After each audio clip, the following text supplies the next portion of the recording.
우선은 우리 한국특허청 그리고 대한변리사회에서 오늘과 같은 좋은 공동 세미나를 개최해 주시고 그리고 또 이렇게 좋은 자리를 초대해 주셔서 너무 감사의 말씀을 드립니다. 지금 한국 같은 경우에는 지금 3시가 넘어서 보통 일을 할 경우에는 약간 졸리기도 하긴 하는데요. 중국에서 있는 이제 디자인 출연이라든가 이런 신뢰를 갖고서 여러분께 서로 도움이 되는 시간이 되었으면 합니다.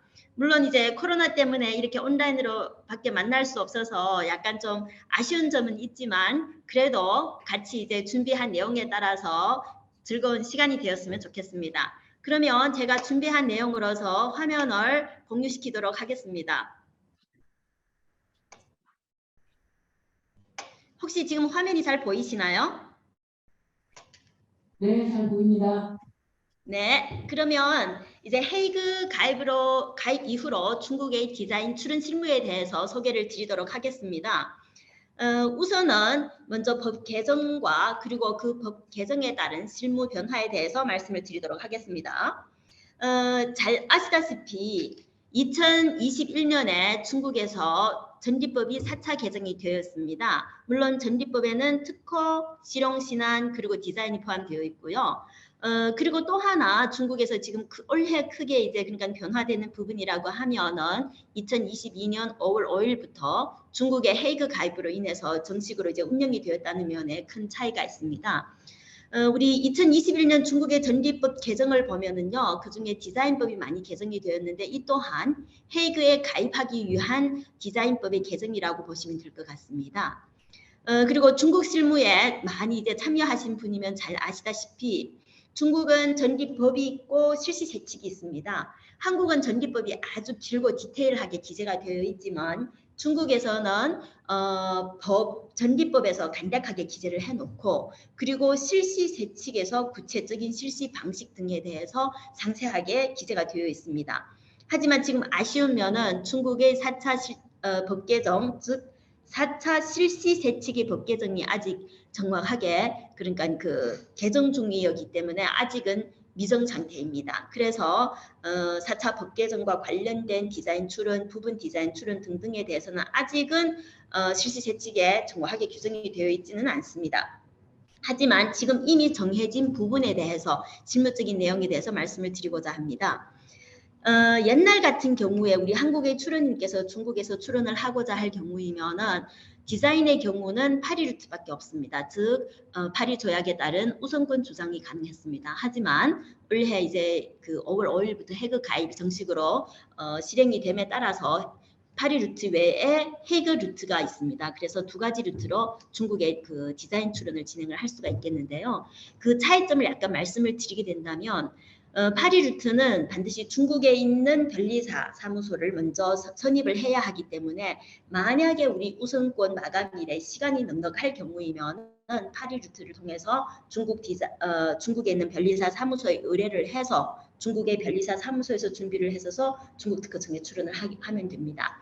만약에 하나 시간이 아주 촉박할 경우이면은 우리가 헤이그 루트를 해서서 중국을 지정할 수가 있습니다. 그러할 경우에 한국 현지에 있는 변리사 사무소에서 헤이그에 가입을 하시고 그리고 인터넷으로 헤이그 출원을 한 다음에 중국을 지정을 하면 되기 때문에 우선권 마감일이 촉박할 경우이면은 헤이그 루트로 신청이 가능합니다. 그리고 또 한 가지는 이제 우리가 워낙 이제 한국과 중국 간의 이런 이제 경제적인 업무 관계가 많다 보니 다른 나라에는 출연 안 하더라도 중국에서는 출연하고 싶다 할 경우에 중국만 출연한다라든가 혹은 중국 외에 그냥 한두 개 나라만 출연한다 할 경우이면은 헤이그보다는 역시 파리 루트로 해서 그 출연을 하는 것이 훨씬 더 효율적이라고 봅니다. 하지만 우리가 중국 외에 미국, 유럽, 태국, 베트남 등등 이런 많은 국가에 출연하고자 할 경우이면은 헤이그 루트 또한 아주 활약적인 루트가 아닌가라고 생각이 듭니다.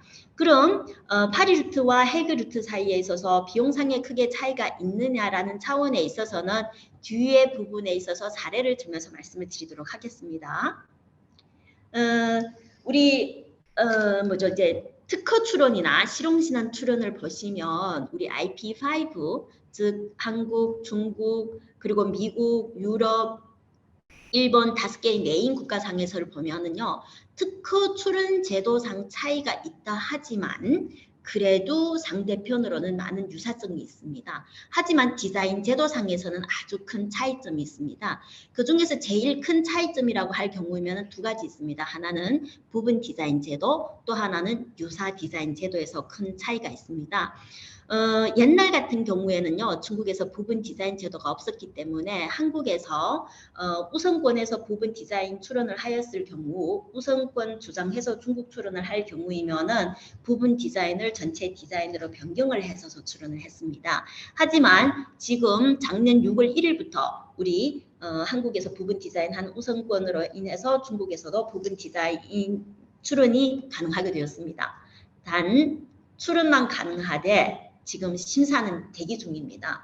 왜냐하면은 전기법 실시 세칙이 아직 정확하게 규정된 상태가 아니기 때문입니다. 실시 세칙이 정확하게 실행이 되면은 그때로부터 부분 디자인이 심사가 시작이 됩니다. 그리고 또 하나 이제 크게 차이가 나는 부분은 GUI 출원입니다. GUI 출원의 부분 디자인에서 보호 범위가 어떻게 되느냐 라는 면에서는 각 나라별로 차이가 크다고 봅니다. 유사 디자인을 말씀을 드리면은요, 하나의 출원에 있어서 몇 개의 유사 디자인을 함께 출원할 수 있다라는 제도입니다.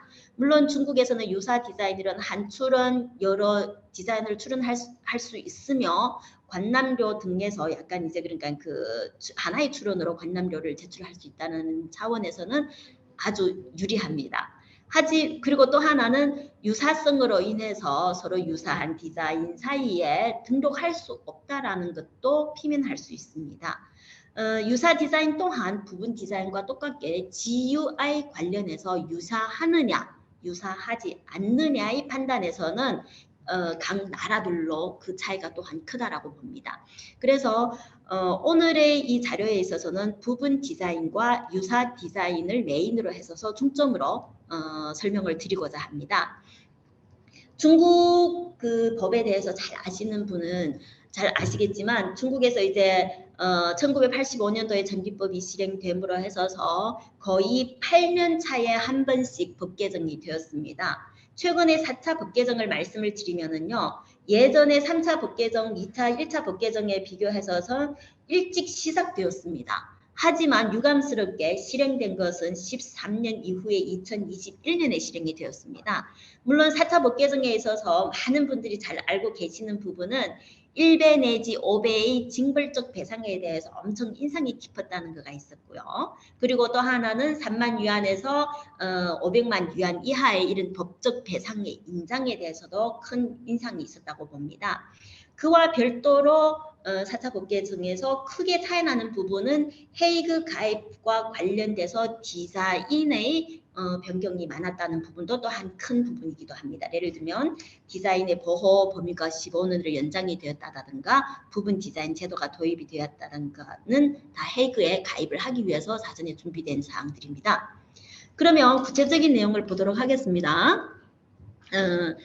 개정 전과 개정 후를 비기면은요 8글자밖에 차이가 안 납니다. 즉 개정 후에서는 전체 또는 일부분의라는 이 8글자를 추가했습니다.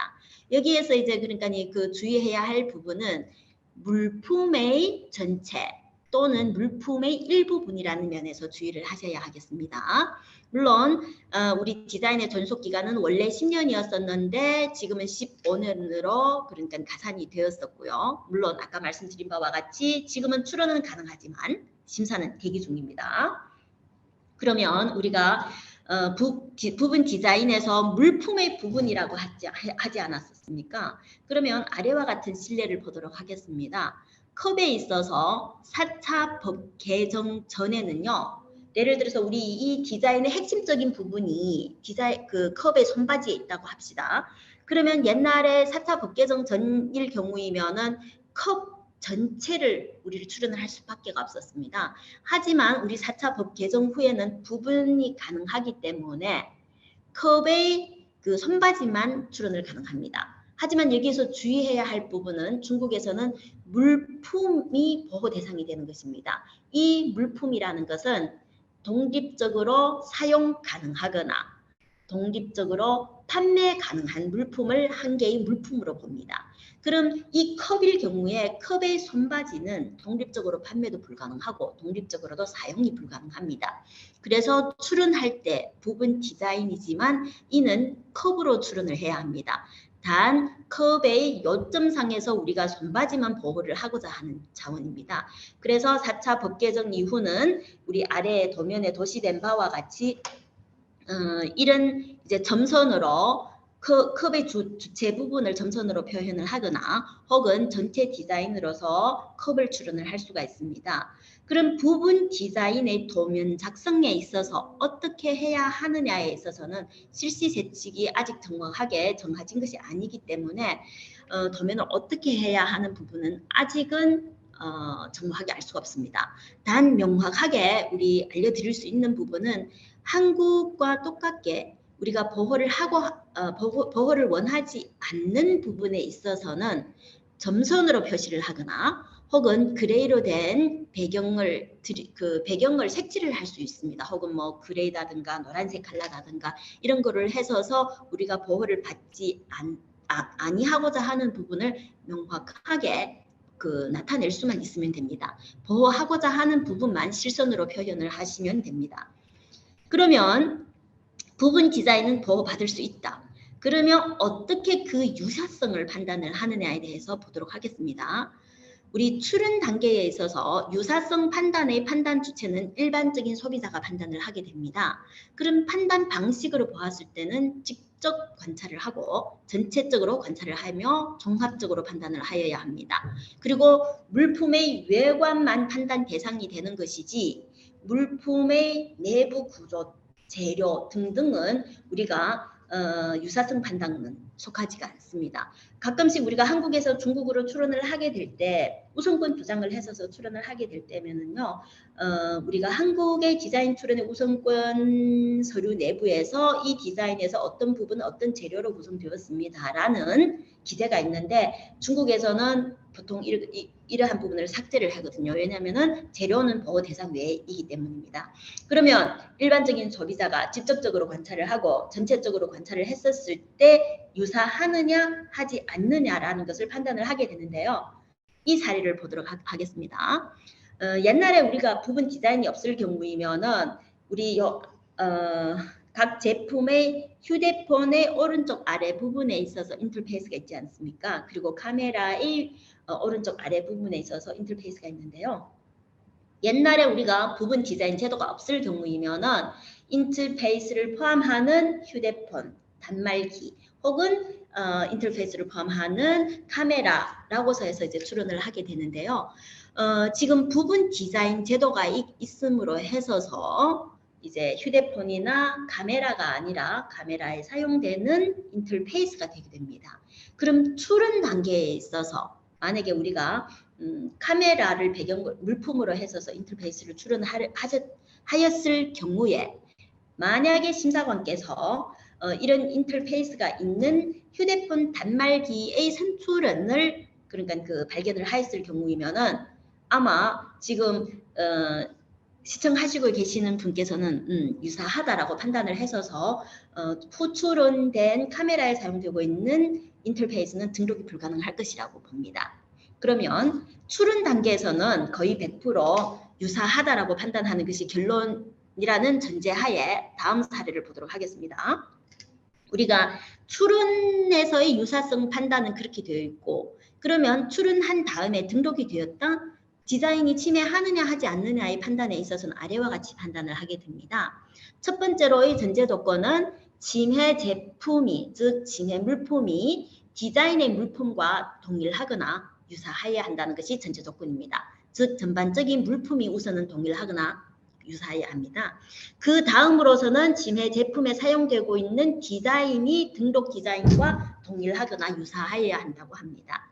그리고 누가 판단을 하느냐면 일반 소비자가 판단을 하게 됩니다. 그럼 어떻게 판단을 하느냐면은 아까 말씀한 바와 같이 전체적으로 관찰을 해야 하고 외부 관찰을 해야 하며 종합적으로 판단을 해야 한다는 부분이 있습니다.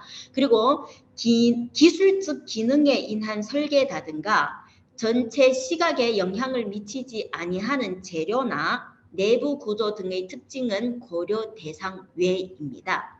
그래서 출원 단계의 유사성 판단과 비교하였을 때 하나의 크게 차이나는 부분은 그 전제 조건입니다. 즉 침해 제품이 디자인 제품과 동일하거나 유사하여야 한다는 것이 디자인의 침해 여부 판단에서 아주 큰 부분이라고 봅니다. 그럼 또 이 사례를 보도록 하겠습니다. 출원 단계에 있어서 만약에 부분 디자인으로 출원을 하였을 경우이면은 후출원이 카메라에 사용되었을 경우에 선출원이 있었을 경우면 유사하기 때문에 등록 불가능하다라는 결론을 얻었습니다. 그러면 우리가 이미 등록되었다고 하였을 때 예를 들면 카메라에 사용되는 인터페이스로서 부분 디자인으로 등록되었습니다. 그럼 이 디자인을 휴대폰에 사용을 했었을 때 침해냐 침해가 아니냐라는 판단에서 차이가 있을 것이라고 봅니다. 왜냐하면 그 전제 조건이 사용되는 물품으로 있어서 하나는 휴대폰, 하나는 카메라가 되기 때문입니다. 그러면 이 카메라와 휴대폰이 유사하느냐의 판단에서 큰 차이가 날 것이라고 합니다. 그래서 이러한 부분에 있어서 중국에 있는 심사관들과도 이렇게 얘기를 나누어 보았었는데 그래도 유사하다라고 판단을 하는 것이 타당하지 않느냐, 그게 법의 취지에 맞다라고 하는 반면에 또한 이는 향후의 실무에 있어서 판례도 없거니와 앞으로 어떻게 될 것인지는 참 읽히기가 어렵구나라고 하시는 분들도 계십니다. 그럼 우리 출원은 실은 one way prosecution입니다. 그럼 내가 지금 단계에 우리가 판례도 없고 그리고 실시 세칙도 나오지 않은 하에서 내가 출원을 어떻게 하여야 향후에 법이 어떻게 되든 간에 우리 출원인의 제일 큰 보호 범위를 보장할 수 있느냐가 문제가 될 것이라고 봅니다. 그럼 어떻게 할 것인가 출원인께서? 우리가 중국에서 출원을 할 경우이면 두 가지 서류를 제출을 해야 합니다. 첫 번째는 도면을 제출을 해야 하고 두 번째로서는 간단한 설명을 제출을 해야 합니다. 동상의 일반적인 디자인에 있어서는 큰 차이가 나지 않습니다. 단 GUI와 관련된 부분에 있어서 GUI 대 부분 디자인의 경우에는 큰 차이가 있으리라고 봅니다.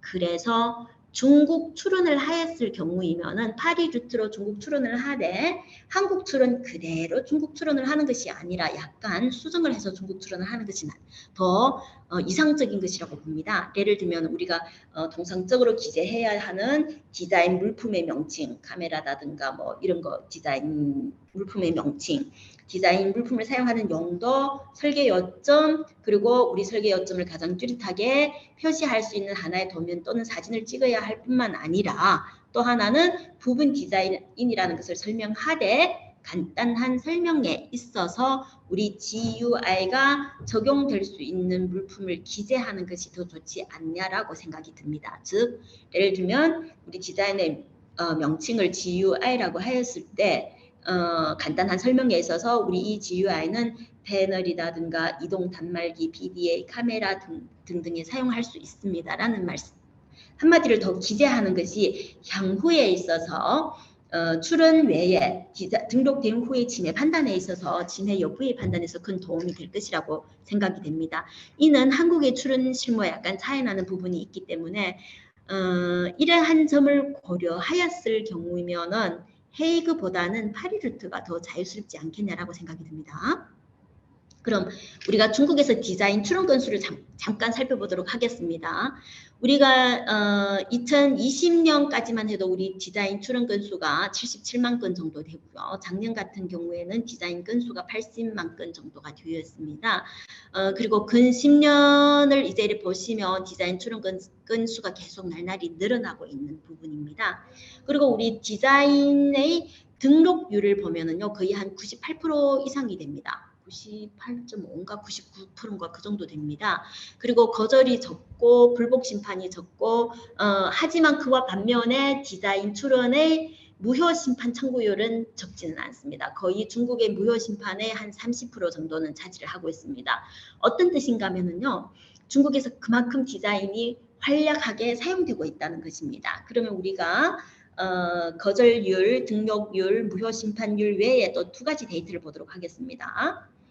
이는 2014년으로부터 2017년 사이에 북경, 상해 그리고 광동 지적재산권 법원에서 다룬 사건을 대상으로 한 것인데요. 이것을 보시면 우리 기사인 권리에 의해서 권리 행사를 한 사건이 실형에 비교해서는 3배 이상이 됩니다. 그리고 발명특허에 비교해서는 더 많고요. 그만큼 기사인 등록 행사가 많다는 겁니다. 그리고 또 한 가지 데이터를 보도록 하겠습니다. 2015년까지만 해도 디자인 등록의 기술 평가 보고서를 보면은요, 6,800여 건밖에 되지 않습니다. 하지만 2019년에 보시면 디자인의 기술평가 보고서가 근 2만 건 정도 됩니다.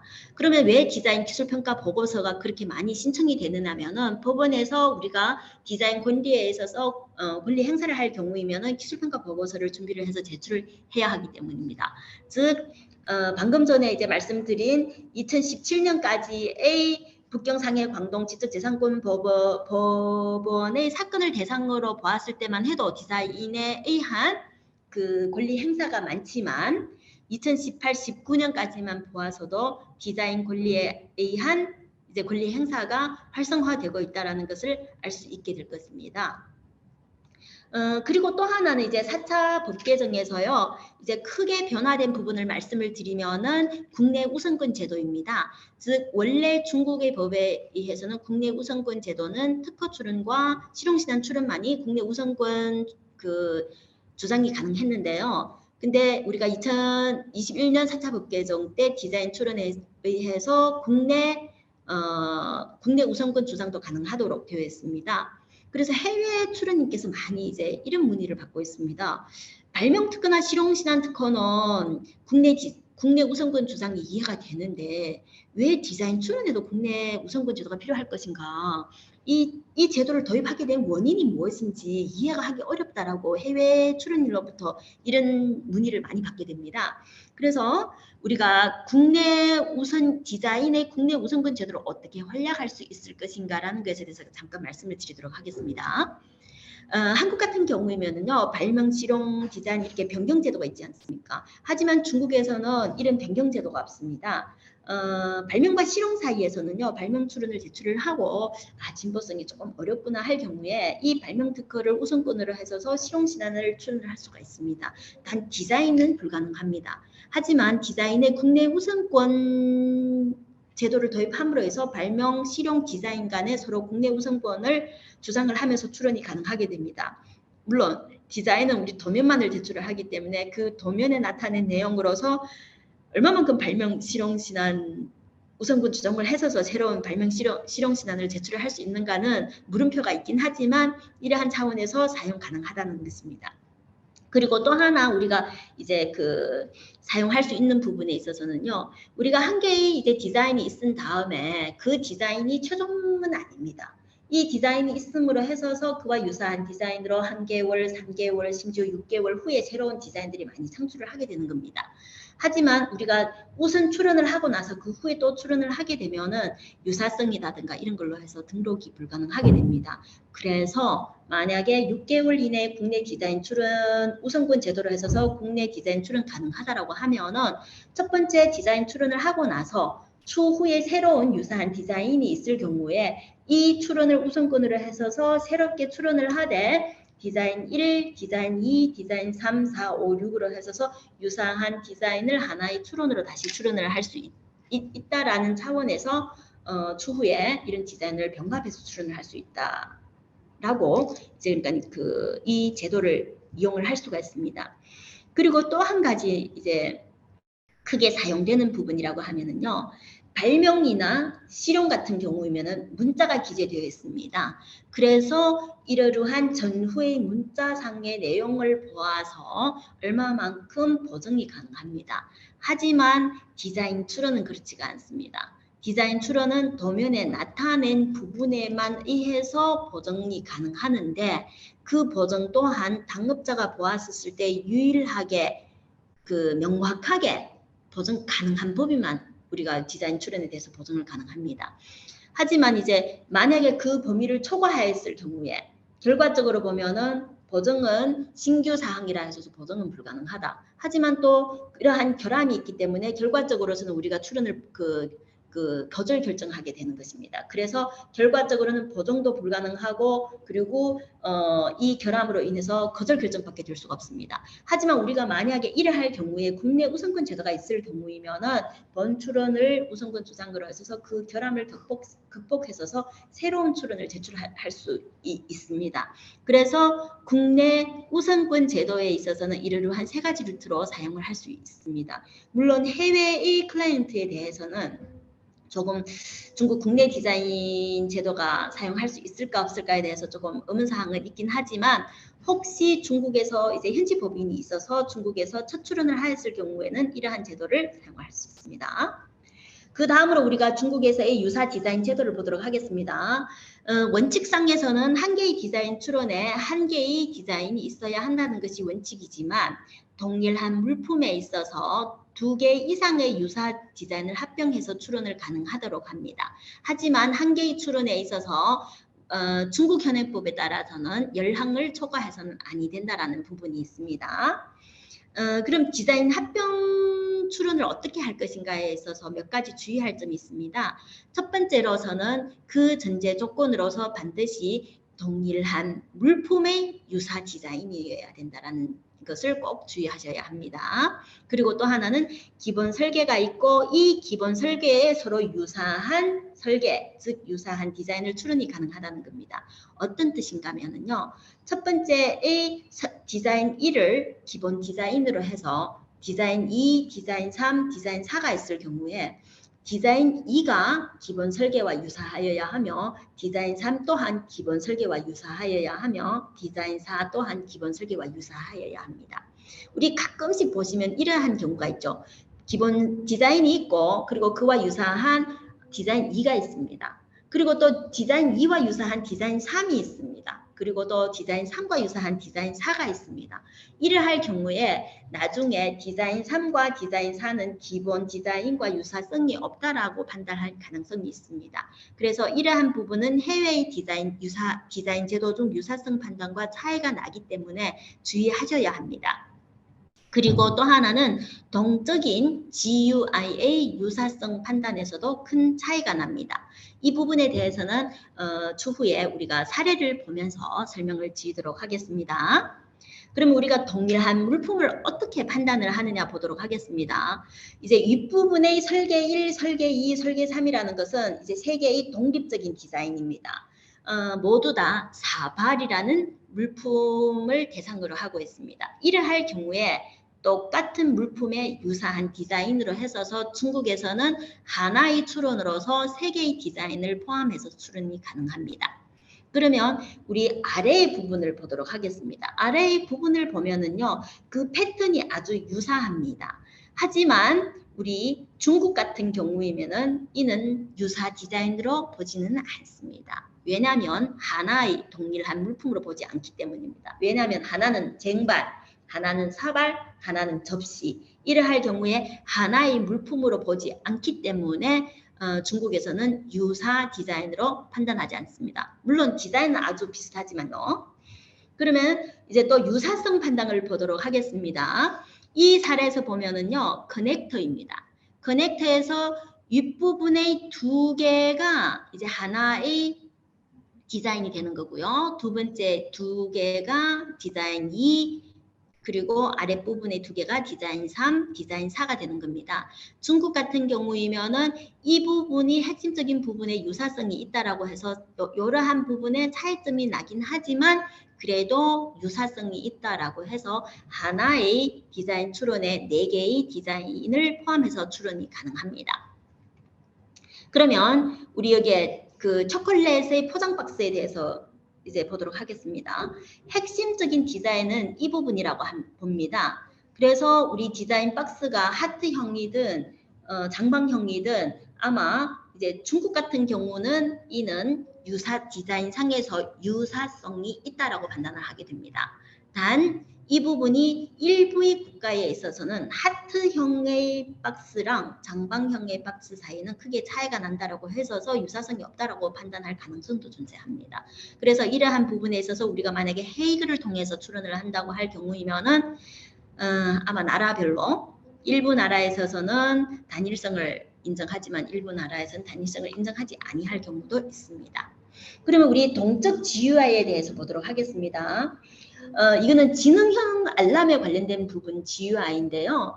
1.1이 그러니까 지능형 알람이 제일 처음에 오픈해서 시작할 화면에서 1.1로부터 1.2로 변화돼서 최종적으로 1.3으로 변화되는 이런 동적 변화 상태를 보호 대상으로 하는 GUI입니다. 중국 같은 경우에는요, 이런 GUI일 경우에 도면의 간단한 설명에 있어서 지능형 알람이 시작이 되었을 때 1.1로부터 1.2, 1.3 순차적으로 변화되고 있다라는 라는 내용을 우리가 간단한 설명에 기재를 해 넣어야 합니다. 한국 같은 경우에도 동적인 GUI, 즉 애니메이티드 GUI가 보호 범위이기 때문에 이러한 내용에서 한국에서 똑같게 보호를 받을 수가 있습니다. 단 우리가 만약에 헤이그를 통해서 추론을 한다고 합시다. 헤이그에 통해서 추론을 할 경우에 일부 국가에서는 이런 동적인 GUI에서 보호를 받을 수가 없습니다. 그러할 경우이면은 우리가 물론 보호하고자 하는 것은 1.1로부터 1.2로 변화해서 1.3으로 변화하는 상태를 우리가 그 변화 상태를 보호 대상으로 하지만 만약에 이런 변화 상태가 보호 대상이 아니 되는 경우에 아니 되는 국가에 있어서는 아마 우리가 1.1, 1.2, 1.3을 세 개의 기준으로 해서 분할 추론을 하거나 혹은 세 개의 유사 디자인으로 그러니까 그 한 개의 추론에 포함시킬 수밖에 없다라고 봅니다. 이러할 경우에 추론인께서 실질적으로 보호하고자 하는 이 동적 상태가 보호를 받을 수가 없고 정적인 상태만 보호를 받을 수 있게 될 것입니다. 그래서 이런 상태일 경우이면은 헤이그 루트보다는 단독적으로 추론하는 것이 더 유리스럽지 않느냐라고 봅니다. 그리고 또 하나 도면의 간단한 설명에 있어서 이런 동적 변화 상태에 대해서는 중국에서는 기재를 하여야 합니다. 하지만 미국 같은 경우이면은 아마 필요하지 않는다라고 할 가능성도 높고요. 그리고 이를 삭제하라는 오피스 액션이 나올 수도 있습니다. 그래서 이런 동적인 GUI일 경우이면은 각 나라별로 좀 보아서서 헤이그로 추론할 것인지 아니면은 파리루트로 추론할 것인지 약간 고민을 해보는 것이 좋을 것 같습니다. 그럼 우리 또 이러한 GUI를 보도록 하겠습니다. 이거는 핸드폰에 사용되는 인터페이스인데요. 정면도가 있고 정면도가 그 변화도 1 거쳐서 변화도 2, 변화도 3으로 된다라는 것을 되어 있습니다. 그리고 그 부분 디자인이기 때문에 우리가 점선으로서 그 보호받고자 하지 않는 부분을 제외를 하고요. 그래서 우리가 GUI만을 보호를 하는데 여기에서 한 가지 주의할 점이 있습니다. 뒤에 보시면은 핸드폰의 그 화면 그대로 우리가 추론을 한 부분이 있는데요. 보시면 참고도 1, 참고도 2, 참고도 3, 참고도 4로 나와 있습니다. 이 부분에 있어서 GUI가 우리가 만약에 왼쪽 부분처럼 우리가 보호를 하고자 하는 정면도, 변화도 1, 2, 3 이렇게 할 경우에 이 GUI가 도대체 어떻게 된 GUI인지 잘 알 수가 없을 경우가 있습니다. 그래서 우리가 중국 추론을 할 경우에는 동상의 경우 참고도를 많이 제출을 합니다. 즉 우리가 설계했던 화면 그대로의 도면을 참고 도면으로 해서 제출을 해서 심사관 그리고 등록 후의 유사성 판단 등에 있어서 자기 보호 범위를 명확하게 할 수 있도록 도면 외에 참고도를 제출하기도 합니다. 물론 참고도는 참고용이지 그 보호 범위에 대해서 실질적인 영향을 미치지는 않지만 이해를 돕는다는 차원에서 우리가 참고도를 제출을 하는데요. 만약에 이러한 도면에 의해서 우선권으로 해서 헤이그 추론을 한다고 할 경우이면은 아마 미국 같은 경우에는 참고도 1에서 4를 삭제하라 혹은 참고도 1에서 4를 첨부 파일로 제출을 하라라는 오피스 액션이 나올 수도 있고요. 그리고 유럽 같은 경우이면은 결과적으로는 7개 도면밖에 그러니까 이거 인정하지 않는다는 차원에서 또 이슈가 될 수도 있고요. 그래서 이러한 경우에 한국 국내 추론에 있어서 만약에 중국처럼 참고 도면을 제출을 하였을 경우이면은 헤이그로 할 것인가 파리루트로 할 것인가는 약간 좀 고민거리가 될 것이라고 봅니다. 하지만 GUI에 관련돼서는 저희들도 해외 출연을 많이 하다 보면은요, GUI 국가별로 참 크게 차이가 많이 납니다. 미국도 차이가 크게 나고요. 그리고 일본도 차이가 크게 나고, 한국은 그나마 좀 괜찮고요. 그리고 태국이나 베트남 이런 쪽에서도 이제 좀 크게 차이가 났던 기억도 있고요. 영국에서도 좀 단일성 판단에서도 차이가 크게 났었습니다. 그래서 가능하시면 GUI 관련된 거는 헤이그보다는 파리루트가 훨씬 더 유리스럽다고 봅니다. 그러면 우리가 또 아래와 같은 이제 그 한 개 이제 그 추론을 보도록 하겠습니다. 이제 그 네모 박스 안에 들어간 부분에 있어서 이제 각 디자인을 4개의 디자인이 포함되어 있습니다. 그래서 어떤 부분인가 하면 휴대폰의 연락처에 관련된 부분이 있는데요. 이 윗부분에서 서칭을 하시면 아래에 이러한 부분이 나오게 되는데요. 그 부분에서 클릭을 하면은 해당 담당자의 정보를 볼 수가 있고, 위로 스위핑을 하시면 이런 관련한 내용을 볼 수 있다는 것이 첫 번째의 동적인 디자인이시고요. 그리고 이 두 번째는 얘와 비슷한 이런 디자인입니다. 디자인 3은 서칭해서 서칭 화면이 있긴 하지만 아랫부분에 있어서 플러스 추가 화면이 있지 않습니까? 이 추가 화면에서 우리 새로운 연락처를 추가할 수 있다라는 부분이 동적으로 1, 2 해서 디자인 3이고요. 디자인 4는 디자인 3과 유사한 디자인입니다. 이러할 경우에 중국에서는요, 정면도를 보시면 첫 번째 도면이 다 동일하지 않습니까? 그래서 디자인 1, 2, 3, 4는 4개의 유사성이 있다라는 디자인으로 해서 한 출은 4개의 디자인을 포함해서 출원을 할 수 있습니다. 하지만 이를 기초로 해서 우리 헤이그 출원을 해서 예를 들면 영국 같은 경우면은요, 단일성 지적이 될 것입니다. 그리고 미국에서도 단일성 지적될 가능성도 높고요. 그래서 이러한 부분은 GUI 관련돼서 특히 동적인 GUI에 관련돼서는 좀 따로 이제 파리루트로 출연하는 것이 훨씬 더 나을 것이라고 보고요. 그리고 또 하나는 한국 같은 경우에는 1출원의 유사 디자인을 같이 합병해서 출원을 하는 경우가 그렇게 많지는 않은 것 같습니다. 물론 맞느냐 적느냐는 우리가 이제 그러니까 한국 클라이언트로부터 의뢰를 받아서 중국 출원을 함에 있어서 그렇게 많지는 않은 것 같습니다. 만약에 우리 한국 출원님께서 한국에서 출원 1, 출원 2, 출원 3, 출원 4가 있었을 경우에 중국에서의 한 가지의 출원 방식으로서는 이 4개 우선권을 같이 주장을 해서 하나의 출원에 포함시킬 수 있습니다. 그래서 이러한 방법도 좋은 방법이라고 봅니다. 그 다음으로 또 이러한 이제 그 사례를 보도록 하겠습니다. 이 또한 디자인 1이고요. 그 휴대폰에 들어가게 되는 디자인인데요. 디자인 1이 있고 그와 유사한 디자인으로서 2, 3, 4, 5, 6, 7, 8, 9, 10이 있습니다. 그래서 컬러가 포함되기도 하고, 그리고 또 하나 보시면은 휴대폰의 그 측면에 있는 이 아이콘을 보시면은요. 서로 상이합니다. 하나는 바텀이고 하나는 이제 음량을 조절하는 부분이고요. 그리고 이 부분에 있어서는 그 음량을 크기와 작기를 이제 조절하는 부분이고요. 그리고 이 부분에 있어서도 약간 차이가 납니다. 그래서 보시면 이 아이콘 상에서 다소 차이가 나는 부분입니다. 하지만 중국에서는 유사성이 인정이 됩니다. 하지만 이렇게 추론을 해서 헤이그를 통해서 미국이나 영국 같은 경우이면은 유사성이 없다라는 거로 해서 단일성이 지적을 하게 될 것입니다. 그러할 경우이면 또 분할 추론을 하게 될 것이고요. 그래서 우리가 이제 그 원웨이만 보는 것이 아니라 상호를 보았을 때 한국에서 만약에 이런 유사한 디자인이 있어서 추론을 할 경우에 예를 들면 10개 단독 추론이 있었다? 그러면은 중국 추론을 했었을 때는 헤이그보다는 파리루트로 해서 출원을 해서 10개 우선권 주장을 해서 1개 출원을 하는 것이 훨씬 더 낫다고 봅니다. 왜냐하면 유사성 판단에 있어서는 중국에서 훨씬 더 넓게 보는 것으로 생각이 됩니다. 그와 반면에 우리가 만약에 헤이그 출원을 한다라고 했을 경우에 그러면 이렇게 헤이그 출원을 지정을 해서 각 국가별로 심사 의견을 대응을 할 것인지 아니면은 1개의 우선권으로 해서 이제 각자 출원을 할 것인지 이러한 출원 전략에 대해서도 좀 연구를 해봐야 할 것입니다.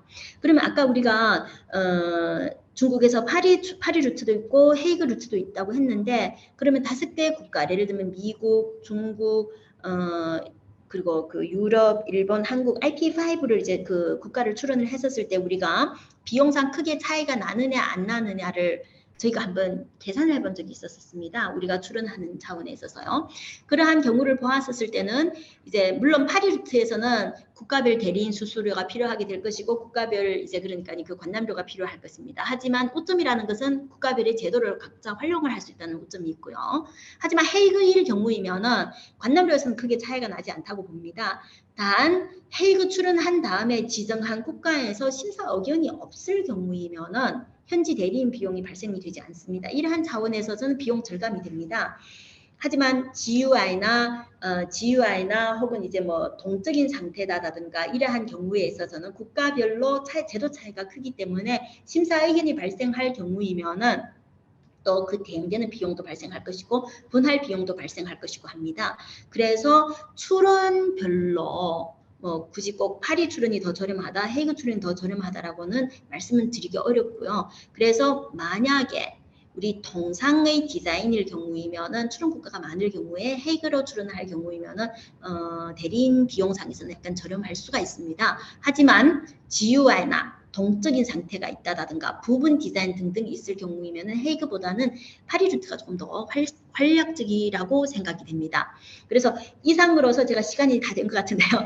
이상으로서 이제 말씀을 드리면은 부분 일반적인 디자인에 관해서는 큰 제도상 차이가 없지만 부분 디자인 그리고 GUI에 관련돼서는 큰 제도상 차이가 있기 때문에 헤이그로 출연을 할 것인지 아니면은 직접 파리 루트로 출연할 것인지에 대해서 중국만을 말씀을 드리면은 GUI나 부분 디자인 제도에 있어서는 중국에서는 파리 루트로 출연하는 것이 훨씬 더 유익하다라고 생각이 듭니다. 이상으로서 저희 소개를 마치도록 하겠습니다.